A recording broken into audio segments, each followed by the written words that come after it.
Hello friends! Today's video will break down how I make my videos, specifically this video. You might want to give it a watch before watching now. It will include some personal anecdotes and questions asked by you about my creative process. But real quick, number one, if you know how to edit, then this video might piss you off. I brute force my way through a lot of basic techniques. If a method works, I use it forever and never learn past that. There are probably a lot of shortcuts I'm skipping, so if you edit videos for a living, take a deep breath because your blood might boil. Number two, if I skipped one of your BTS questions that could fit in here, then that's because I'm probably saving it for the more concrete Q&A video coming later, so have no fear. And finally, three, shout out to VTR Comics for the suggestion. He's also the first dude who ever got a shout out for a level suggestion. That's because he's just me in disguise. Just kidding, I don't know. Let's get into it. Before any video gets going, there is a hefty amount of preparation that comes before it. Organization is essential for this boy, and I want to show you just how that looks. So let's begin with preparation.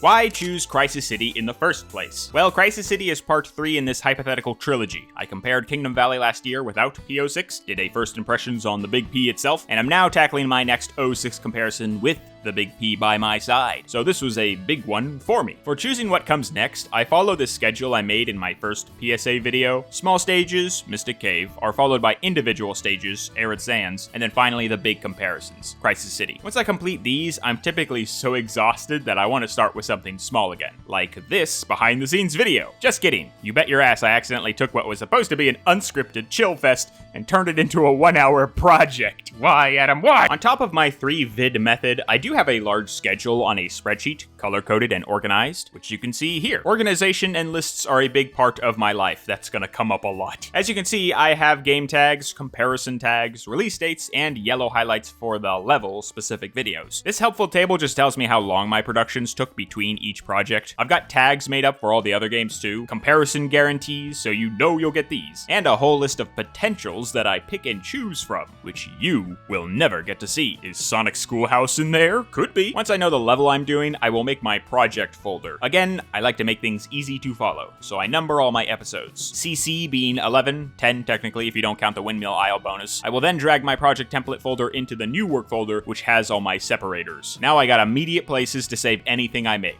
Awesome. Organization is essential for me on stuff like my music tracks. I use game tags at the front. Don't ask me where I found these songs, please. Same with pictures. I have an always folder that I drag into every project, as these are my most reliable images. I started doing this for other things too, like the game covers, game titles, drawings I use a lot. Brainboy is in there, don't worry, and general game elements I've made. And now inside the project folder, we see everything I need. Audio, that's this. Drawings, you know what that is. Footy, that's footage. I typically don't put it in this folder anymore because it starts to take up space on that hard drive. I have it somewhere else and I drag it in. Pics and vids, that's just stuff I find from the internet. And AE chunks is After Effects chunks that I make and then throw in there. Drawings also has separators for general drawings, set pieces, intro, which is just the skits if I'm doing them, and then designs. That's like my own original designs of the logos that I make and stuff. All right, Crisis City is picked and chosen. Time to break down the project, which I do with this handy whiteboard. I've been doing this for a while, but only busted out the board recently for Arid Sands. It's a nice way for me to keep my mind on projects when I'm moving around the kitchen. This process essentially follows me on every project, which means planning takes no time at all. Doing, however, is a much different story, which apparently even some of you guys don't believe. It's funny, I feel like I put out videos so slowly. I see the speed of my contemporaries, and I'm pissed that I'm so goddamn slow. I feel like I get in the way of myself half the time, and I got so many levels to get to, you know, I start going crazy. But for now, it generally takes me 3 to 4 weeks to make an analysis. 3 for the individual levels, 4 or more for comparisons. Crisis City was exactly 30 days. It's the most I've ever done, so I went over my 4-week limit, but I really needed that extra weekend. Again, you can see my full project pacing on this spreadsheet here. But if you do feel that I put out videos fast, the whiteboard is why. Having an outline keeps me on track. I know if I just check off these boxes, I have a complete video. I just gotta get to it, you know? And I get to it pretty fast. I generally take about a 1-day break between videos. Only time I took a week break was now and after Speed Highway. But it's also honestly because I really enjoy making these things and I hate waiting to start a new one. So judging from the board, I don't think my process is entirely complex when I see it like this. Many projects flow smoothly if you have a proper outline, because you know if you follow these steps, the video gets finished. So let us follow some steps ourselves and put our ass on that board. Now, for the most part, I follow the list pretty strictly. I will jump out of order occasionally for things like the drawings, thumbnails, pickup footage, but on all of my projects, I need a layered audio file of my script to really get going. And that comes at the culmination of my pre-production. Let's get into it.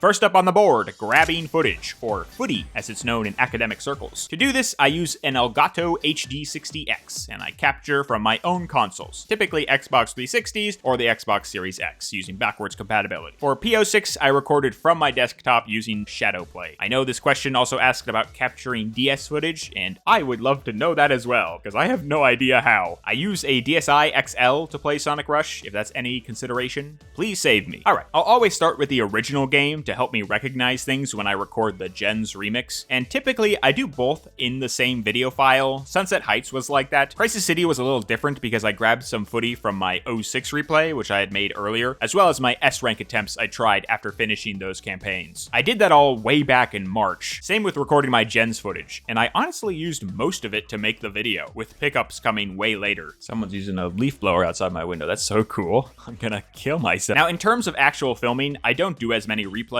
as you'd think. Here's the general order. First, I do an S-rank run, or try to the best of my ability. After that, I do what I like to call the QA run, where I test everything. Every track element, every bottomless pit, section by section. I don't move on to the next goalpost until I feel like I've exhausted my routes. People asked, don't you go crazy moving so slow? And not really. It's honestly my favorite part of the filming process, because this is where I discover a majority of my routes and reveals. My time on the QA run can last me around 15 to 25 minutes. I'll end a lot of videos with my rank of this run just for giggles. This is why I technically don't replay the levels a ton. More so, I die a billion times in one run without ever hitting restart. Near the end of my recording, I'll do clean runs again, but this time trying to perfect punishment paths I skipped earlier to see how they perform at full speeds. And then one final S-rank attempt to cap things off. These video files generally take around an hour to film. Things like the S-rank attempts in 06 took 2. Pickup recordings will take an hour as well. I try to avoid anything longer as it gets annoying to handle in Premiere, but how do I make sure I get all those routes? I have no idea, and it scares the crap out of me. I think the Speed Highway rocket skip definitely gave me some street cred, but it also gave me a ton of anxiety, because that was like the only cool skip I knew in all of Sonic, and I spent it early. It made people think I was an observant ludological oracle, when I really just jump off of cliffs to see where I land. Even worse, people were now excited to catch me when I was wrong, and it seems to disappoint or shock them when I miss something. I promise, guys, I'm not that smart. I'm just running into walls to see what sticks. That's it. So yes, I do watch speedruns after I write my analysis, just to double check that I didn't skip something obvious. Even that isn't foolproof though. Now, this question was pretty funny. How do I get all that wacky death footage? Is it on purpose? No, that's all natural, baby. Just me fucking up. To be fair, I do pull a lot from when I'm testing in the QA run, but I also fall into some cinematic mistakes on my S-rank attempts as well. Now, once I have all my footage recorded, I will input it into Premiere, and that is my main editing program. Premiere Pro CC 2024. I don't know why I haven't moved on to 2025 yet. I'm there. It's a subscription-based service, and that blows, but it's my main tool of the trade. I follow a similar categorization method with Footy files, just so I can see the shorthand first and then what it is referring to. Sonic Gens gets the Crisis City name, yada yada yada. From here, I'll essentially scrabble through my footage and attempt to cut the stage into sections. I'll see if there's any matching visuals that I can combine in the comparison, as yes, I do look for those first, or if some segments stand alone. Like Spout Central is an obvious one. Most levels have between 9 to 10 set pieces, and Gens typically shares a lot of them anyways, so cutting things up isn't too hard, and I even named them here too. I'll give set pieces a very basic informational title if I got nothing, like Contour Incorporated was Building Swirl at one point. I'll tag the specific character and game that they're referring to as well, but a majority of the stupid names are just written in the moment. They're off-the-dome observations, based on the look and feel. I do focus on alliterations a ton, and give thesource.com its fair share of site traffic, but that's basically it. I try to be wary of repeats though, and I even have a system for it. Check it out. This is my set piece database. A nice little tool for me to make sure I'm not using route road 3 times in a row. This spreadsheet also helps me see how my art has evolved, compositions I should try and move past, and I even got a page for first impression title cards too, but it needs some work. So that place gets hit with the Control F before I yet again fall back onto Adjective Alley. Now for Crisis City specifically, I segmented things super early because I wanted to get my commission going by the start of June. So let's talk Collab now. This video would be the first time I had a guest artist making a set piece drawing, but it's not the first time she's drawn for the channel. I met Shady Infidel way back when I first posted my 3-hour Sono biography. She mentioned she was drawing while watching the video, and I was like, ooh, Sonic artist, log that for later, Adam. Eventually, we did get to collaborate for the Force's First Impressions vid. Shady drew my Avatar Infinite Headcanons. Headcanon stories, please relax. But I always thought it would be cool to feature different guest artists to maybe draw a set piece here and there, and I felt that Shady deserved to be first. And yes, I rehearse my messages like a goddamn phone call. Don't make fun of me. Thankfully, Shady said yes, and we got to going. I offered 2 set pieces that I knew would be character-focused, Simmering Skybar and Raising Hell, and I offered either or. And then I strong-armed Raising Hell regardless. I'm sorry, Shady, I really wanted that one. You're good at drawing shadow, we just had to do it. So she set off on the drawings, and I went right to writing. And hey, if you're a Sonic artist out there, let me know. Can't guarantee anything, but it would be great to keep you in the back of my mind. Also, why was Sonic flirting with Shadow at the end of the world? Because he's a silly little guy, that's why. Ask Shady if you want to know more. Also, her account is a little saucy, in case you do want to know more. There's a reason they looked like such good friends in that picture. But let's wrap up the collabs later and move on to the writing now. This is where we're gonna front load a lot of questions, because it's where I come up with most of my video. What is my creative process? How do I come up with my ideas? How do you think, buddy? I think hard. So snap your caps on and get ready to party. First off, I write in Word, whatever's current. Another shitty subscription, I believe, but Google Docs will do you just fine. But before we can begin writing, we gotta segment all our footage. Oh god. Boy, is this easy with 1 level, but we got 3 different games ranging over 7 different campaigns, don't we? So let's cut up some footy. Essentially, I'm saying that a lot. I make a large sequence that I can grab footage from for most of the edit. I separate clips into clear visual chunks per set piece. Now they're layered in a wacky way because I also need to know where to grab from fast, and I need to know what clip is from which game from afar. So let's take Steelboard Summit for example. This first chunk is every clip of Sonic's 06 Summit from all my replays. The next grouping is Sonic's P06 runs, dropped down an audio layer for clear visibility. That drop down also helps separate it from Shadow's Summit runs, where I repeat the process. Occasionally, P06 goes up a video layer if that run was using TGS animations or the homing reticle. But what about gens? Well, instead of going for a 3rd audio layer, I just remember to front load any gens clips per set piece and drop it down 1 audio layer as well. And I won't confuse it for P06 because I remember that OG06 always comes in the middle. So with this organization style in my head, if we look at a set piece that uses every game, like Contour Incorporated, I know I can instantly read it as gens 06 Sonic Route, P06 Sonic Route, P06 TGS Animations, 06 Shadow Route, P06 Shadow Route. If I see a bunch of clips sitting alone on audio layer 2, then I know it must be gens only because P06 must always be attached to OG06. See what I mean? And I know which set piece is which just through seeing this sequence so goddamn much. So no labels are required. And from here is where I start writing. I smush Premiere to one side of the screen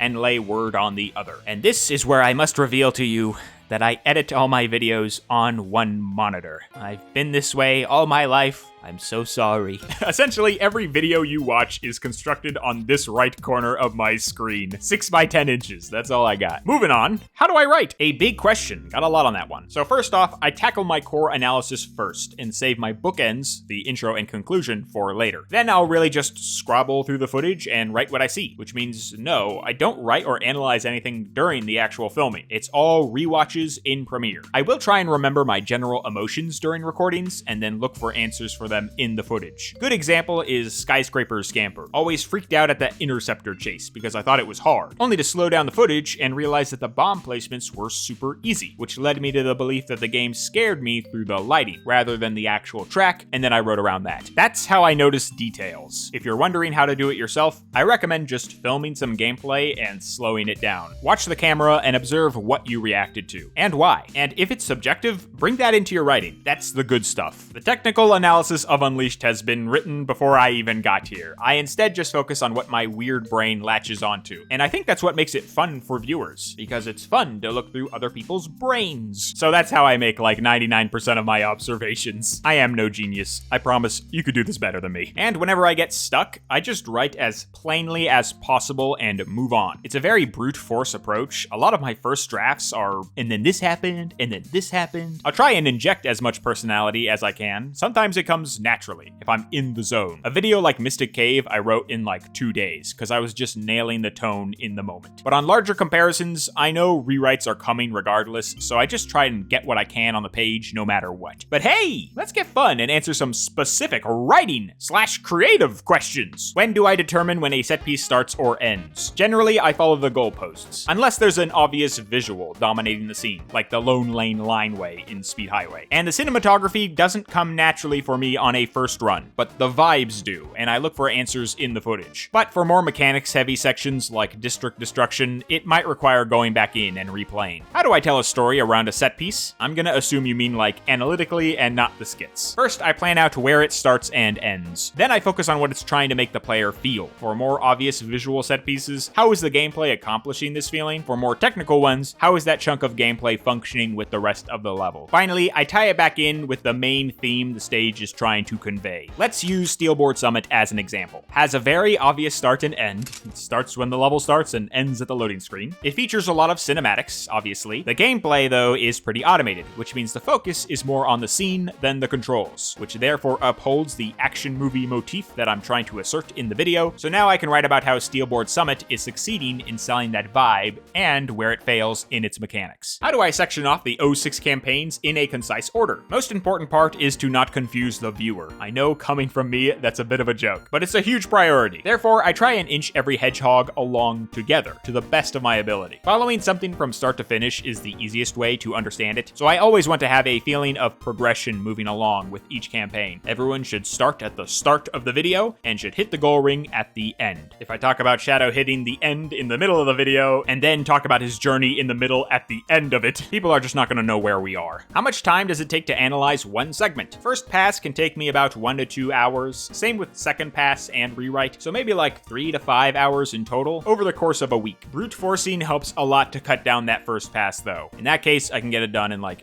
20 minutes. Hardest part to analyze? Definitely anything mechanically dense. District Destruction, Simmering Skybar, basically all of Gens. I'm more of a visuals guy, so I have trouble with getting nitty-gritty on the gameplay. Plus, I know there are people who are more invested in the technical nature of Sonic, and I don't want to let those viewers down during a video, so it's the toughest part for me. I'd hate to be totally off base and then lose some healthy discussion from them, but being honest about my shortcomings definitely helps too. Let's move on and wrap up writing in general. So time-wise, it typically takes me 2 to 3 days to write the individual episodes and 5 to 6 for the comparisons. I can do 7,000 words in a day, which is about half an hour of audio. 14,000 is generally an hour. Once I go over that, I know I need to start getting concise. But I don't stress out too much because, as I'm sure you know, all writing is rewriting. Get the bad version out first, you can fix it up later. And yes, I do go through multiple versions. I can show you here. As you can see, the first script is just word barf. No intro nor outro, kinda wrote the breakdown, and not a lick of skit. Even if the observations were bland, as long as I finished the section, I'd highlight it in green and move on. I also use the table of contents tool so I can jump to my sections quickly and see where I'm at. Version 2 is when I feel like I generally got the theme of the stage and video down, and I attempt the intro and outros. And as you can see, still no skit. I also start organizing things more too. I make my own colored headers for every game and character section, so when I scroll by, I can easily see who I'm talking about wherever I am. Also helps keep me from stretching too far with one character in the writing. Now,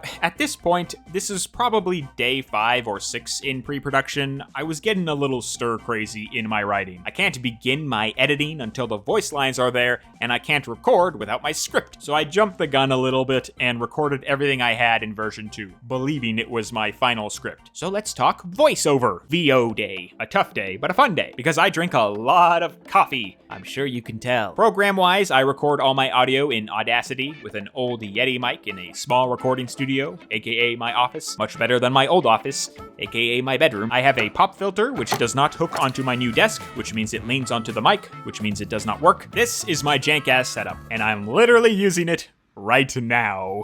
Like I said, if it ain't broke, don't fix it. Hell, it is broke. I'm just too lazy to fix it. Whatever, let's record. I try to get everything done in one day for smaller vids, just so my voice doesn't vary too much in the recording. Comparisons balloon out so much though, it's just not possible. On those videos, I just want my core analysis recorded first so I can begin layering audio. Bookends and Skit I do a different day. Now, I start in the morning around 8, and recording the 14,000 words can take me 6 to 7 hours. I nurse a full pot of coffee throughout the session. Since I record early, my voice is super deep, but the more caffeine I ingest, the more Mickey Mouse I expel. If you compare my voice between the first set piece and the last, you will hear me go through reverse puberty in real time. But the coffee affects more than my voice. I have to re-record individual lines a ton at the beginning to get them right, but by the end, when the bean juice is flowing through my veins, I'll rip through full paragraphs in one take. Coffee does wonders. Performance-enhancing drugs. We all love drugs here. Reading in the correct tone is kind of hard to explain because I don't know how to quantify it myself, but some big things I look out for are enunciation, emotion, no mouth sounds or clicks, although that's kind of hard, and speaking naturally. I know that's kind of a weird one, but you ever get super hyped about a subject and speak like a mile a minute? People can hear the excitement in your voice when you do this, and that's you being natural. Like, there's no filter. You got so excited you let your voice get ahead of you. And if your viewer can hear that, then they know you're being authentic. And authenticity is a tone you can always hit. But now I must admit that I record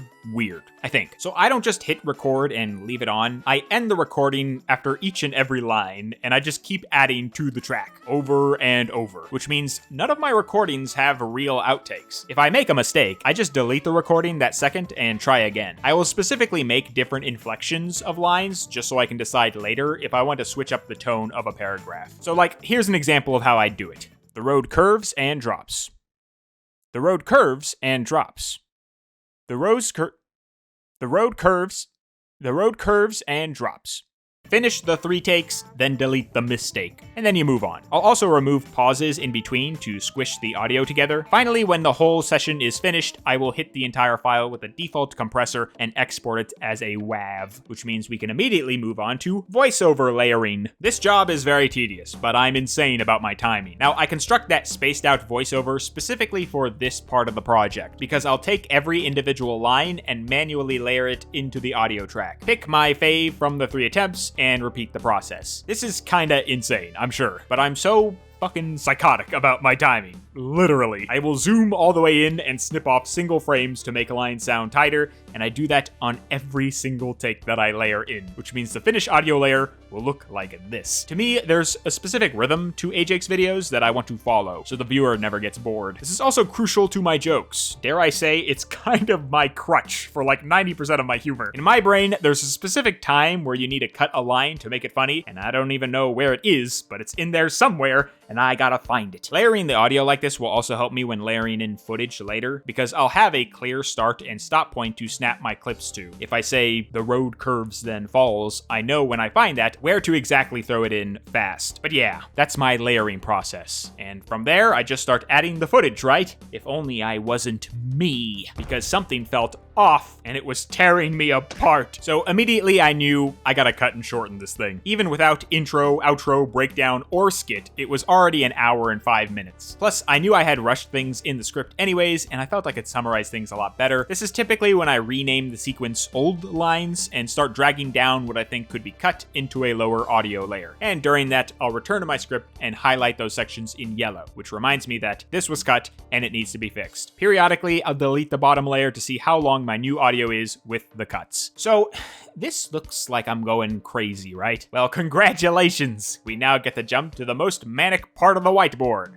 Fixes. It's not red for organization, it's red for anger. The fixes box is whenever the pre-production is nearly finished, but the video still feels off, and I don't know why. The reason I get so angry is because I can't move on with my video until I lock my pre-production, and I refuse to lock it if something feels off. This is my don't touch me stage of production. You meet me right here, and I'm probably saying very little or saying way too much. And this is when Stelmo contacted me. He had seen my PO6 video I released 2 days prior and was curious if I wanted to collab with him on a video idea he had, which is actually out now. If you want to see why Stelmo and I love Kingdom Valley Section 1 so much, then check out the link in the description below and top right. I'm really proud of that video, it was fun. Anyways, of course I knew who Stelmo was. His incredible SGDQ run was still ringing in my mind, which I'm gonna link below. It's really good. I couldn't believe this was happening and said, hell yes, instantly. Keep in mind, I had no skit written at this time. I had an idea for one that I felt was probably gonna get cut by the way things were looking, so asking him for voice lines wasn't even on the table. Thankfully, I think Stelmo got the vibe that I was losing my mind, and we agreed to speak later in the week. Cool. Now, let's fix this fucking script. This is when the third version of the script rears its ugly head, and this thing is the messiest of the bunch. If we scroll through this document, there is a lot of colors. That's because this is when I start highlighting like crazy. Yellow highlights are those funny little lines I already wrote and recorded and layered and hated and want them out of here. So I write stuff in blue that I plan to re-record later. Purple highlights are for stuff I wrote that I have no footage for and need to check if it's actually even true. So as you can see, I fudged the numbers up for my bit during the loop segment. 20k words didn't actually make it into the video, more like 15 or 16k. I'm a devious little liar who lies for jokes. But hey, meanwhile, my good pal Hana Hyperfixates had dropped a Shadow 05 video essay 2 days prior, and it was doing numbers. I even did a voice cameo in it. I talk about 9/11 2 whole times. Don't read into that. It's fantastic. I'll link it in the description as well. Because I had done a voice for Hana's vid, Hana was like, yo, if you ever need a voice for something you're doing, let me know. And suddenly, the gears started turning. 2 opportunities. Same day! But there was still a big possibility that I'd have to cut the skit, so I told Hana to sit tight. I wanted to write them a good character and not some one-off joke. I promise I will not make you a lava worm. A real message I sent at 10:32 p.m. But let's put a pin in that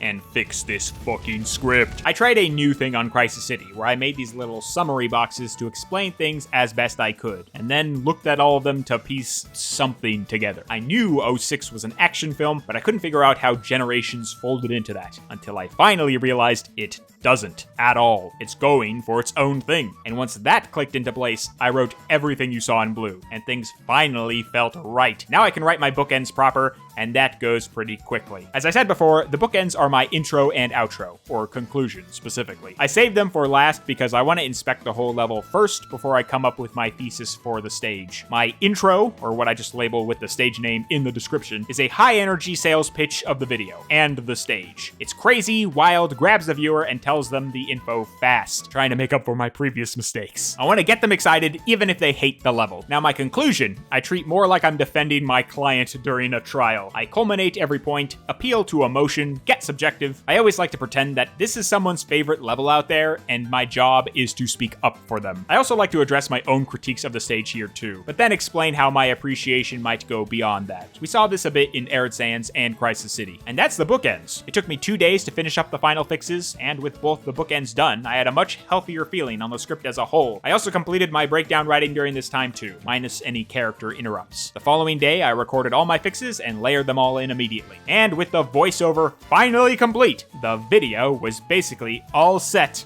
to get started, except for one last little bullet point. The dumb skit. First off, holy moly, thank you so much for all your kind words about the skits. This was probably my biggest surprise out of all the questions. I've gotten high fives here and there, but I never expected this many people to be down with them. Let me explain why. So, believe it or not, the meanest, cruelest comments I've ever gotten on this channel were about my intros. People have been kinder discussing their differences on Sonic 06 and Sonic Forces than they have about my skits. And hey, I get it. Kingdom Valley was my first attempt, and it was a bad first impression. 13 minutes of Adam's stand-up set, and then finally the video you actually were hoping for. I would be angry too. This made me super self-conscious about my intros. It's why I provide skip times now, just for newcomers. To this day, I consider Kingdom Valley to be my worst episode because of these mistakes. But some of you have said it is your favorite episode, and that makes me feel so happy, you have no idea. Anyways, I didn't want to give up on the skits, so I just worked harder to keep them tighter, well-paced, and layered with jokes. Crisis City was my next opportunity to do something big, and I swung for the fences. Even now, I think it still has some problems, but the fact that so many of you have been enjoying them makes me proud that I stuck to my guns and continued the thing that I loved. Thanks, guys! So, I can't believe I get to do this, but let's talk skits.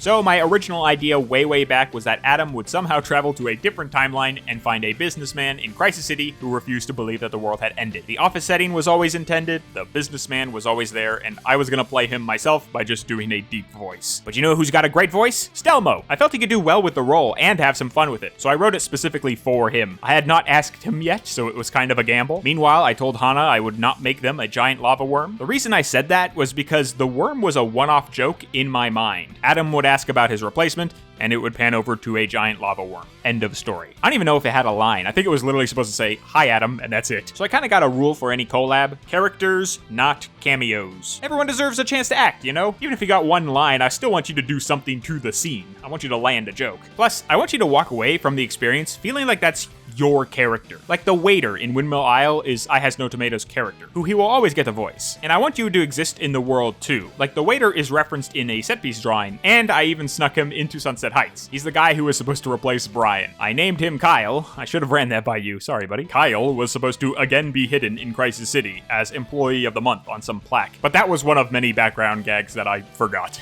Anyways, I didn't want Hana to be a one-off joke. But then I thought, what if Lava Worm was legit character? And thus, Shelby the giant lava worm was born, which meant 4 days later, I returned to Hana and asked, would you actually like to play a lava worm? I had asked Stelmo earlier in the day if he wanted to voice act too, and thankfully, I ended the 19th with 2 yeses. Oh yeah! Rough drafts went out the next day, plus an inflection guide. This was basically just me doing all the lines myself. You know, kid, I think we can make some room for you in the company. Not a lot of mail these days. So they understood the pacing of the skits. I always wondered if this would be like a dick move if you send it to like an actual voice actor. Like, hey, just say it this way. Would they be pissed? I have no idea. But I figure for collaborators who don't voice act a ton, this could be helpful. However, I told them don't record yet, because oh god, the fixes were creeping up on me again. My first draft of the skits felt so rushed, and it was. I wrote it in a day. As you can see, it was much shorter and there was no mid-bits or conclusions. So I spent the entirety of the next day adding on to it, re-recorded the inflection guides, and landed on something I felt happy with. Out go the scripts, which meant writing was officially done. And pre-production was finally complete. Congratulations! We could now start making the video. We'll speak more on skits later, but for now, on to production.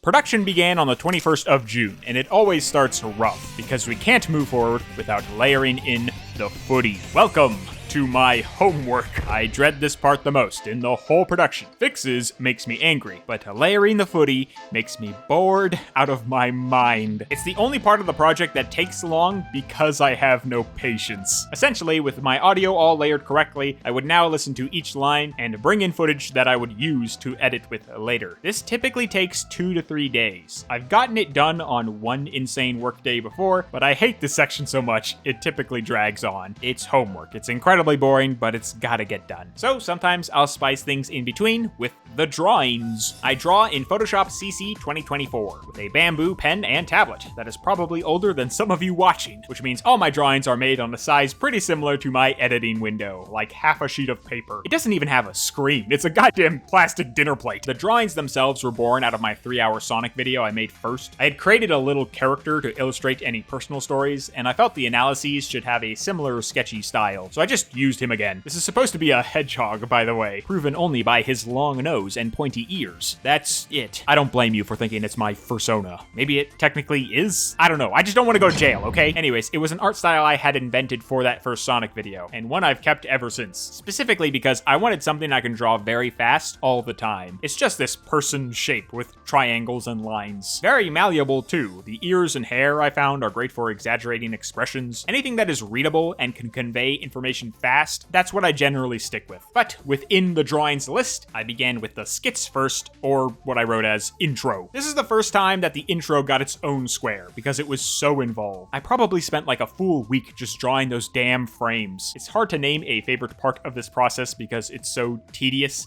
and I kind of hate it, but it is the one rare moment where I can listen to music while working, and oh my god, is that such a relief. Which means drawing days become relaxing breaks, where I just listen to Sonic music for 9 hours, and then the Pizza Tower soundtrack when I want to punch a wall. So the skits are there to help contextualize the viewer. I want you to feel like that level is a place, and we're about to go explore it. And Adam's design should reflect that, which means we send that boy into wardrobe. I try to give me, a costume for every location. And they are always much more detailed than the final product. Crisis City needed that apocalyptic office man look, and my clothes were much more singed, as you can see. But if you draw it once, you gotta draw it always, which would be annoying. So I kept the most obvious signifier, the tie on the noggin, and moved on. The boss was originally a strange hyena dog man thing, like a wasteland survivalist in business casual. But he also seemed too involved to draw. The Chow was a quick solution, which ended up working better than expected, because now we have 3 characters varying drastically by scale, which is an easy laugh when the little guy is in charge. Shelby I literally drew once and immediately nailed. She was always a giant letter S with triangles in my mind. At one point she had a hat, but if you draw it once, you draw it always. No thanks. But yeah, that was my cast, and unfortunately, no other characters were planned beyond that. Sorry, Larry the lava lizard. Also, I know this was another question too. Are the skits connected at all? Not really. Adam just kind of shows up at these levels, and I put him in whatever situation I think lends itself to the humor. I don't want to think harder beyond that, because it's just for fun. The characters return here and there, but you can enter each skit fresh without needing any primer. I have no large explanations for why Adam was in Shamar 1 second and then Hell the next. It's more fun if somehow he's just there. Basically, he's Columbo. Anyways, what about backgrounds? Backgrounds I just draw in the moment. They're super simple. There was supposed to be more hidden gags there too. One I even wrote in the script but forgot to draw. There was supposed to be a sign in the mailroom that said, "Welcome to floor 14, the world's tallest mailroom." Another was making the boss's office super tiny because he's a Chow. The only thing that survived from this is Adam's chair at the start. It's still small, I forgot to change that. However, a lot of the visual gags that did make it in were never planned to begin with, like Shelby hitting her head on the lamp, Adam falling over the counter, which was an inadvertent Shaun of the Dead reference with a tie on his head, Shelby shoving Adam, Shelby's twirl, a lot of Shelby moments, honestly. But my favorite was this really stupid bit. Before he leaves, Adam says, "Better suit up." But I never knew what that looked like if he was gonna compare the level. I never wrote anything in either, but hey, it's the apocalypse. Let's just have him whip out a big-ass gun from below frame. But if you draw it once, you draw it always, right? Damn right you do. And for good reason. Originally, the final skit ended with Adam just walking off saying, "I gotta go do the conclusion."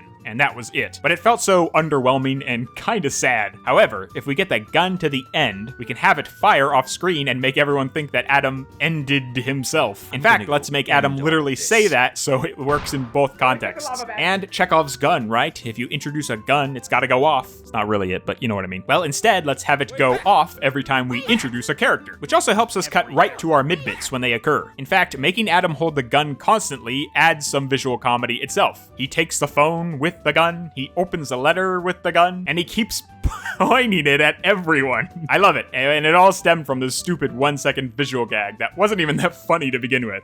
Good stuff. All right, enough patting my dumbass on the back. Let's talk storyboards. Now, I don't storyboard for my skits. I just draw and use whatever I make the first go, although you could argue that they are storyboards in and of themselves. But I feel like any professional storyboard artist could easily tear me limb from limb with the way I handle things. I don't use the red arrows, I don't use the damn grid. It's all super flat, boring bullshit. But I'm more concerned with the writing anyways. As long as it's conveying the words, I'm happy with it. Between all my drawing, I'll eventually have all my footy layered and I can actually begin the editing. I do my editing in 2 big passes, with pickups here and there. First pass is super basic. I zoom in, pan, or track any specific thing I'm talking about, and throw in easy graphics, occasionally adding in something funny if I can do it. Second pass is where all my creativity comes out, but it's also where I must finally make all the hard edits I was planning. Each pass can take around 2 days, including pickup edits. I'd say I spend around 7 days fully editing most of the video. But hey, let's answer some more questions. Editing questions. How do you edit with visual interest? Engine, my good pal, I want you to know that I thought a lot about your question. It was the last thing I wrote because I wanted to give it a good answer. I feel like this is something I've done subconsciously, but never been able to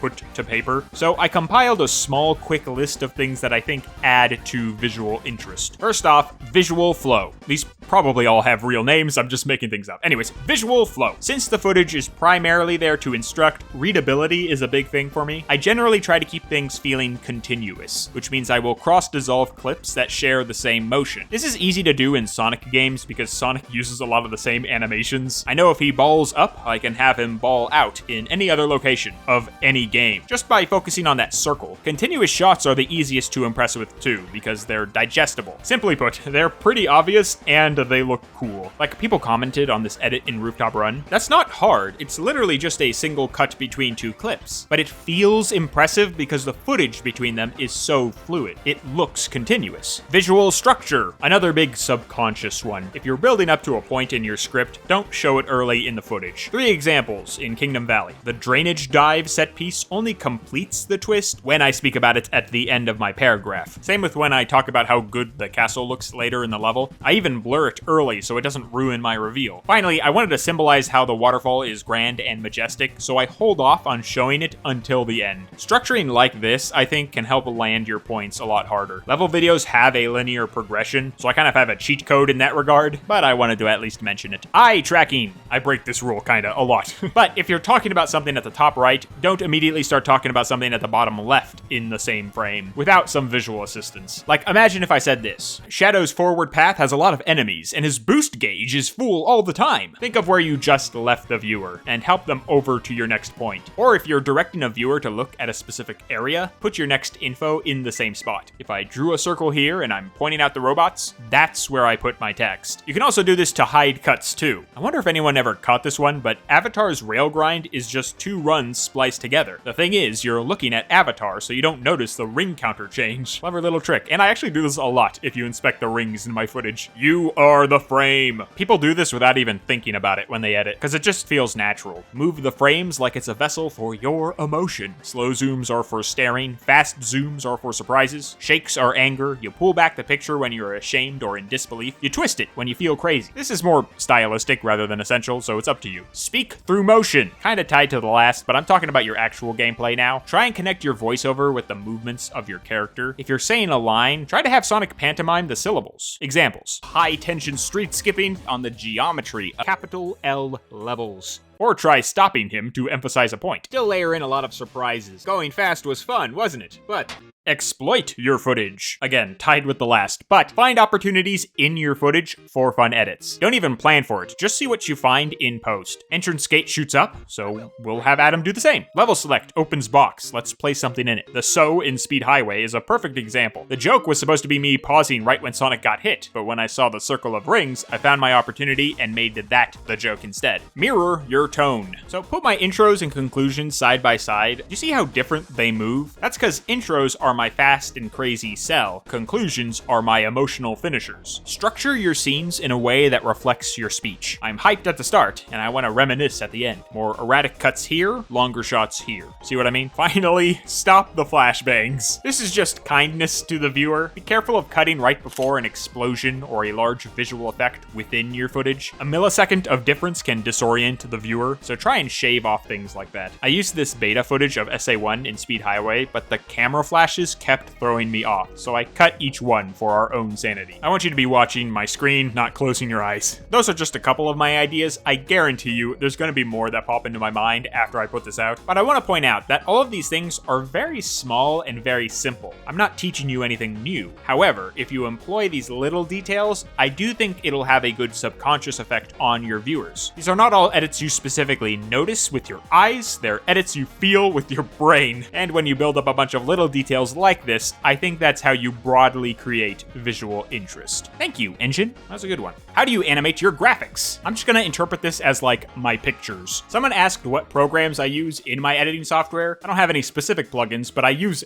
this panel all the time. Effect controls. It's essentially a mini animation timeline for every item you put into your project. Motion is the big one. From here you can slide things in and out. You can even ease them so they arrive slowly rather than stop on a dime. And you can even change those factors to have them ease even slower. It's wonderful. Eventually you can save these parameters as your own effect, and then just drag and drop it onto any item you're animating. So like, there's no pop-up button in Premiere. I literally just save the motion of something coming up fast, then down, then briefly up and down again. There's your pop-up effect, right? What fonts do you use? This guy edits Arial most of the time with a heavy stroke and hard shadow. Although these end up looking pretty sharp up close, which I hate. But yeah, mainly that or TWCENMT condensed extra bold, which I think is the Unleashed font. Don't ask me where I found it. I found a ditch. Yeah. Also, by the way, white text with black border is readable against any background, and yellow text with black border pops out the most. That's why many YouTubers use it in their thumbnails. It's super handy. How do I come up with those small ideas? I almost always catch them during the edit. I have a fix-it in post mentality a lot of the time. I'll write down something funny and just plan to figure it out later during one of my passes. The bush was just a simple observation that I put in the script, but I I knew I could make it funnier through the line read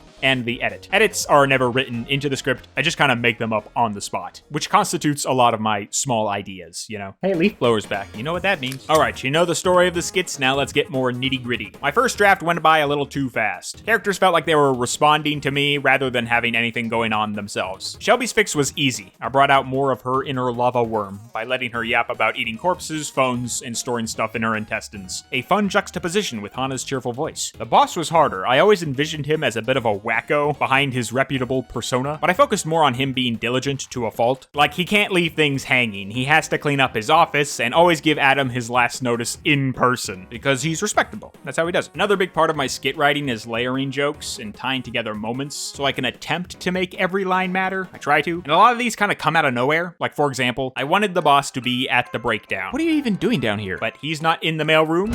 So how do we bring him down there? Maybe there's an elaborate reason. Or maybe it's beyond mundane. That's even funnier. Like, he heads all the way down to the mailroom just to give a pencil. Adam showed his phone earlier. Oh, the video on the phone. So let's make that the item. Set it up by having him misinterpret Adam's video at the start. I don't want your phone. Which gives us another joke. Plus, we can physically feature it in the breakdown. You left your phone upstairs. So it stays in the audience's mind. Cool. It's already silly that he runs downstairs just to give back the stupid phone. What if he runs through Crisis City itself just to return it again? You left your phone in the building. After all, we didn't see Adam leave with the phone. Now we got context for his mid-bit scene. What are you doing here? Shelby was gonna deliver mail in her mid-bit. Mail delivery. What if she delivers mail about the phone? Got a letter from the boss. In fact, the boss can send it with the envelope. Says you left your phone on the freeway? No, even better, what if he doesn't and just sends a letter saying he put it in a different envelope, sitting all the way back in the mailroom? He put it in the mailroom for you. So we got two setups with the phone. You left your phone. Says you left your phone? To hit our third, we should have him interrupt Adam in the conclusion. Hey, kid! The viewer will expect the boss to yet again bring up the goddamn phone. Is it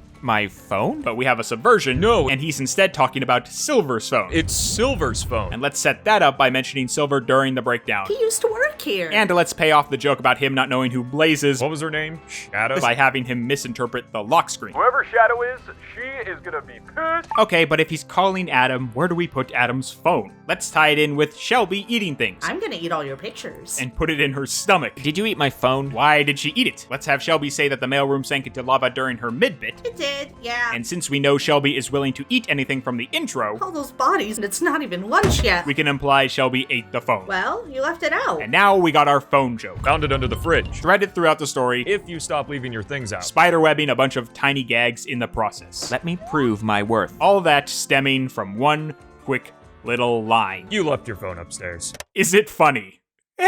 Does it belong in a Sonic the Hedgehog video? No, fine. But it belongs in an Ajakes video, and that's what we're discussing today. But anyways, let's discuss other stuff. Like my voice actors and their lines. Whenever I send a script, I always ask for 3 takes of each line. That's because even when you're reading the same line 3 times, you will make them sound different without even noticing. It's a practice I use on myself. And whenever I've collaborated, it's always saved me from asking for re-records. These were Stelmo and Hana's first takes. Because of the 3-read method, we didn't have to do any pickups. Plus, with 3 different line reads, I can splice lines to make the exact inflection I'm hoping for. And I actually did this a lot with this video. It's impossible for the actors to nail the exact tone of a scene they can't even see. Remember, we're moving fast, so I don't even have time to prepare them or show them how everything's gonna look. So this lets me tweak lines to make everyone sound natural in the moment. Plus, sometimes I retake my own stuff or cut scenes entirely. 3 line reads protects you from any error. I always recommend it. I also recommend the actors ad-lib however they want beyond that. You never know what extra little quirk you add in could help me later when I'm moving stuff around. A great example is Stelmo's ad for his SGDQ run. That was something he threw in for fun, but it honestly saved my ass because originally the boss just said the speedrun time and then immediately got on his desk. 26 minutes and 30 seconds. You know, kid. There was no line for Adam, so it felt like there was an awkward beat just sitting there. But now Adam gets a word in edgewise, so it still feels like a proper conversation. That I will! And we got a funny visual gag out of it too.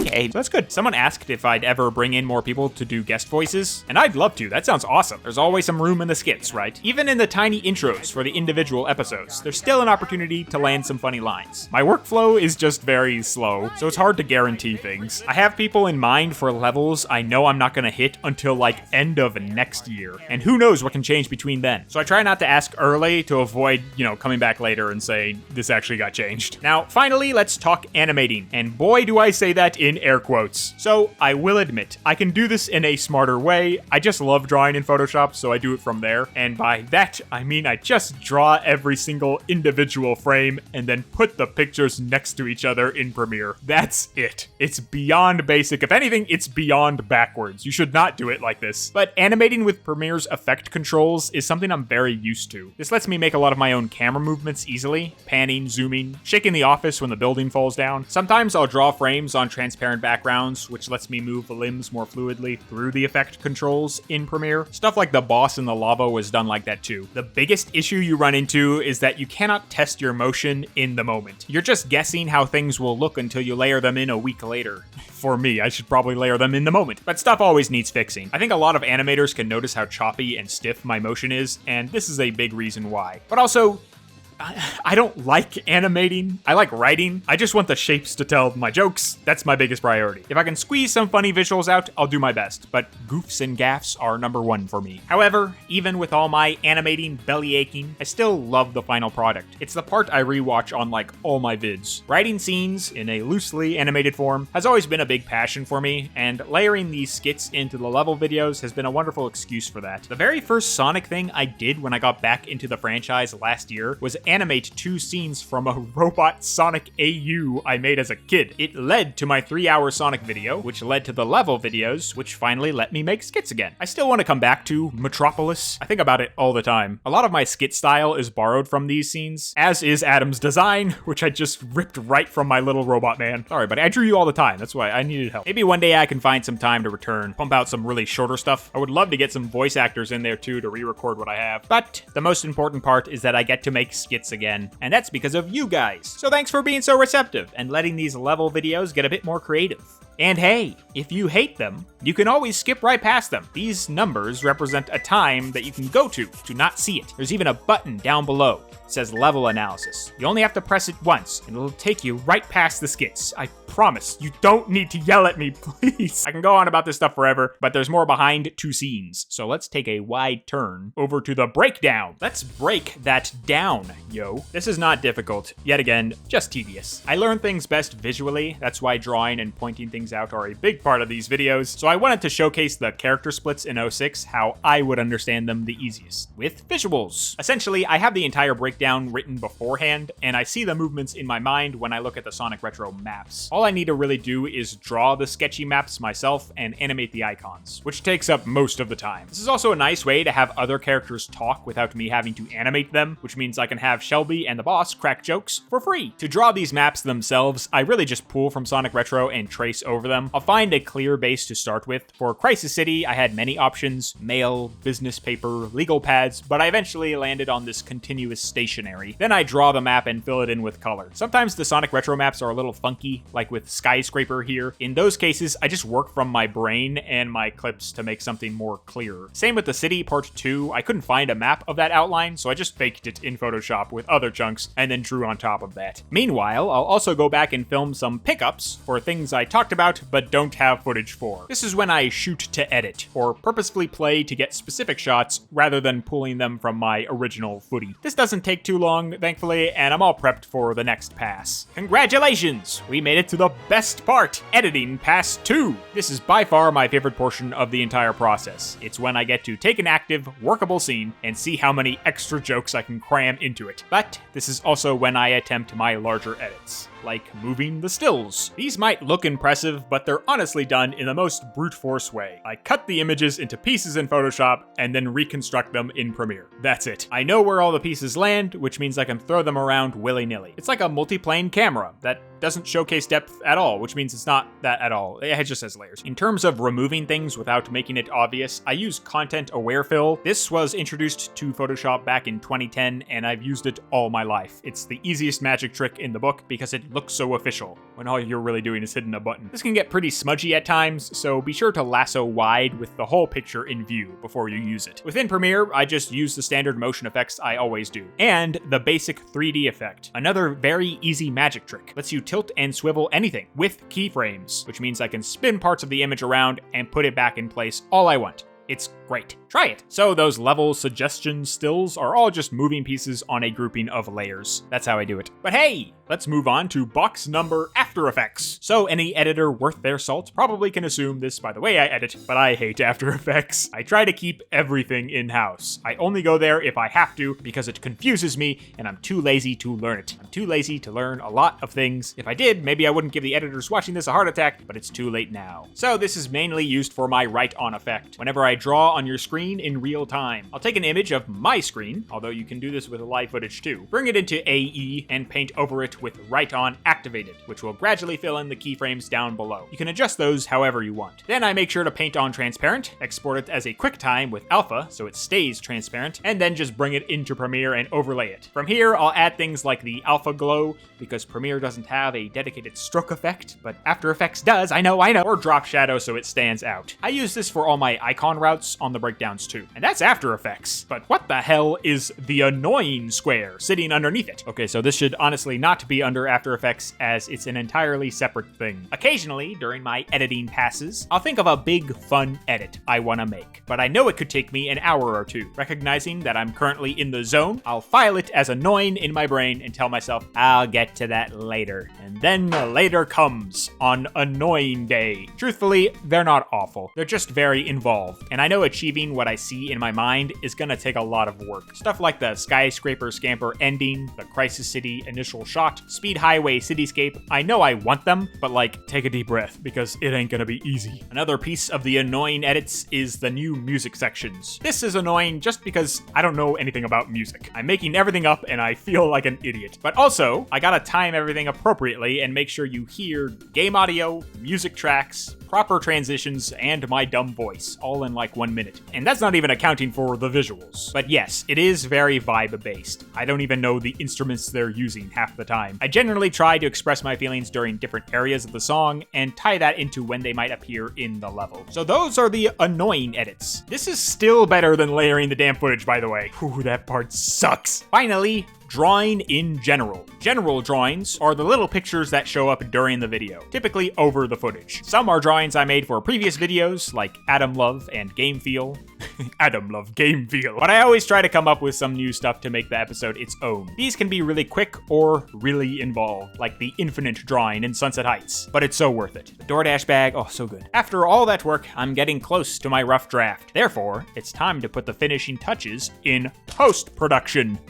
Post-production is funny, because it really just takes 2 days, while the others can take 2 weeks. But when I enter the stage, I'm happy, because I know I'm near the end. First up is the music pass. I saved this for last because I want to make sure all my joke timing is there first. And I don't want the music to interrupt that. My horrible sound mixing is probably my biggest gripe with my own videos, because I work very hard on timing and transitioning songs on the beat, but I'm scared you won't hear me over the music, so I lower it a ton. If you listen with headphones, you might hear a lot of what I'm trying to do. This is my biggest concern if I ever re-release the episodes in a compilation. I'm definitely gonna try to get the sound right. Number one. Anyways, I just try to match the vibe or theme of the level. Like for Crisis City, I used a lot of lava and city songs, obviously. And I'll try to have some subconscious references as well, like play classic music during the 2D segments, TSR lava track with shadows driving, rail songs during the rail section, shit like that. I haven't played every Sonic game, so I'll sometimes do research on songs that fit the vibe, even if I've never heard of them before, and people pop up in their seats for these. Secret Rings music especially. I always get a comment when I sneak those in. Blaze's music was another attempt at that. I used her theme in Black Knight, and since the level you meet her in is a lava level, I used that track too. I will play Black Knight. Eventually, I promise. Music pass doesn't take too long, it's mainly just the transitions that fill up the most time. But then, we're onto the sound pass. This is the most rushed part of the entire process. I'm so exhausted by this point, and I just want the video out, so I'll skip many sound effects that I could be implementing. However, there are some essentials, like using them for the skits, I try really hard there, and I know when they're needed during the main analysis. Gotta have that Sonic splat, gotta have that generic Half-Life 2 metal impact. My favorite sound effect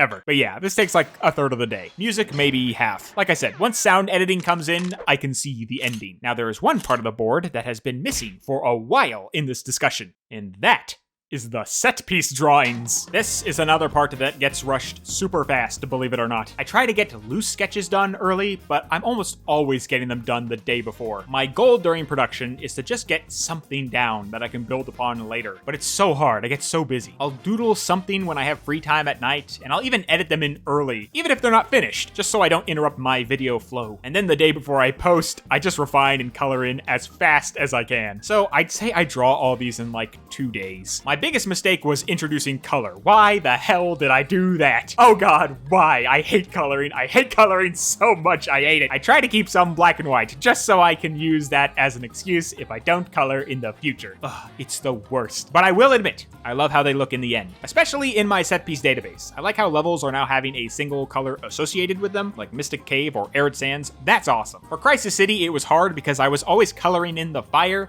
and when I color the fire, I'm like, why not just color the rest of it? And then, oh god, now all of them are colored. Whatever. If you see black and whites in the future, know it's the day before and I'm running out of time. Sunset Heights suffered from that the most, you can clearly see it. But yeah, this is generally the last thing I do before I render my rough draft. Or it would be if I didn't forget to include the comments, a step that deserves a spot on the whiteboard too. Yet again, not hard, just tedious, and it goes just as you'd expect. Search my comments for the level name and get your ass in the credits. Something I will always try to do when I meet a new viewer is ask them what level they'd like to see. That way they're already participating without realizing it, and it sort of saves them a spot in line for the future. Another thing I'll do is edit your comments just to focus on the actual recommendation. Sometimes people will hide it at the end or sandwich it in between a story. Plus, I want to make it look pretty for you guys. I'm just moving text around, by the way. I'm not making you say anything you didn't, so don't worry. And that's the comments. Alrighty. Let's render the video. I did this around 6 o'clock the day before posting, PM. How long does it take to export? Generally the same length of the video, so Crisis City was around an hour. My computer is very beefy and built for editing, so I never suffered any crashes either. Thank God. Once it's rendered, I will watch it on my TV with external sound so I can hear how it's coming through. I know a lot of people eat while they watch or put it on in the background, so I want to make sure it sounds clear for them. This is why I always bump my voice up over the music so you can still hear me in the other room. During the watch, I'll take notes on my phone on what needs fixing, but this is typically very little stuff. My rough draft is just 5-6 edits away from my final. At this point for Crisis City, I felt like the video somehow went by too fast and felt long. I thought my tone was bad, that the edits were sloppy. I was not happy with it. Then I do my monthly tradition of entering the group chat and telling everyone I made a horrible video and people are gonna hate this one. And then it's 8 o'clock and I'm starving, so I make my final edits as fast as I can and render the final version so I can go eat dinner.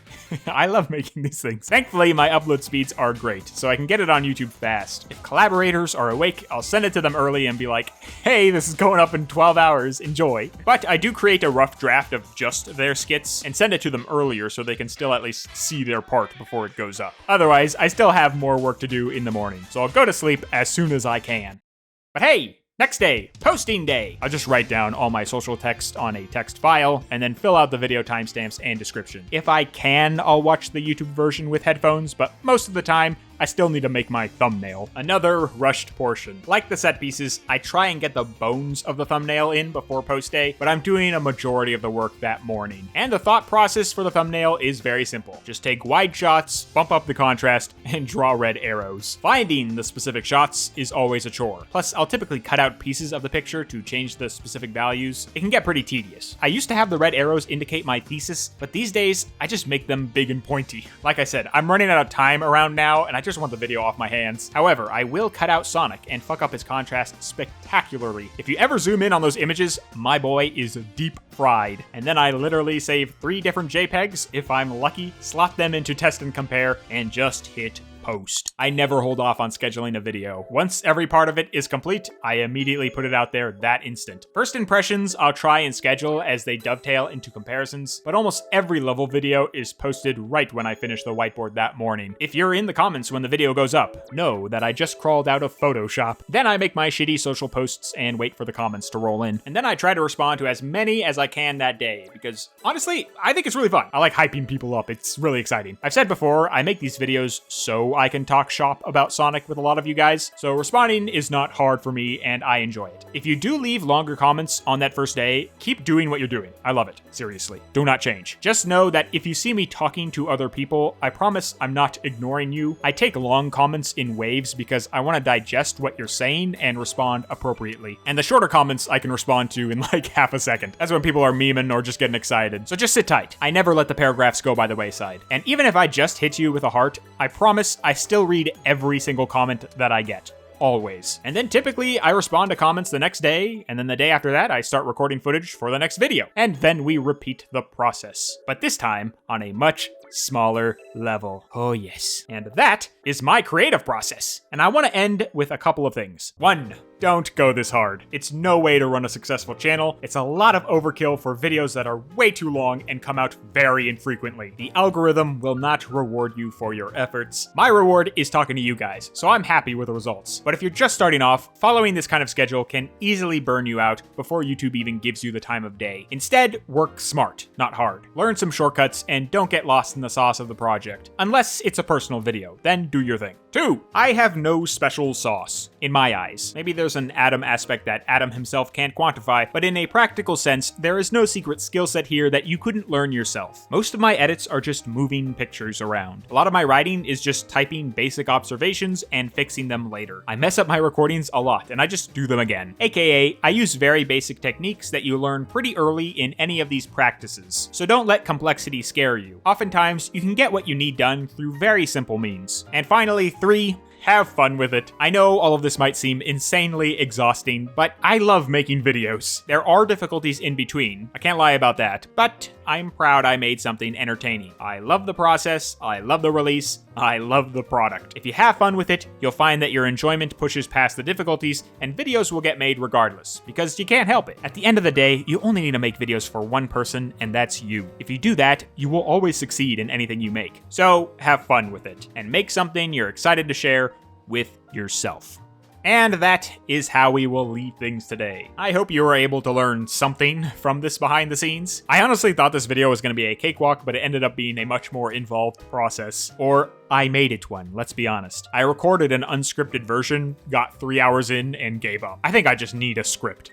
But I like how it turned out. Crisis City had a lot of stories behind it, so I thought it was a perfect choice for digging in deep. My favorite aspect of this project is that every collaborator sort of came from a different background in the Sonic community, and we all teamed up to make something together. That's so cool. Also, don't forget Stelmo and I's KV collab, which is also linked below, as with Hana's Shadow 05 video essay. 2 great videos for your viewing pleasure. As for the next video, there are still more questions to be answered. More personal ones, more silly ones, in the Q&A video, hopefully coming soon. This one is going to be much less edited, so I can get it out quicker. Apologies in advance. But you will always have my voice. A threat I make to every subscriber. No, but stay tuned. If your question wasn't here, it's probably waiting in there. And hey, if you felt like this video was helpful, please do like, comment, and subscribe if you haven't. And hit the bell, because YouTube apparently hates to let everyone know that I put something out. I might do another one of these after some time, maybe in like a year. I guarantee there's a lot of stuff I forgot to include, so there's always more to yap about. Don't I love the process? If you have any more questions, just write them below and I'll get to them. As for now, I'm gonna go make this Q&A video as fast as I can, so we can finally get back to more levels. Okie dokie. See ya later. Bye-bye.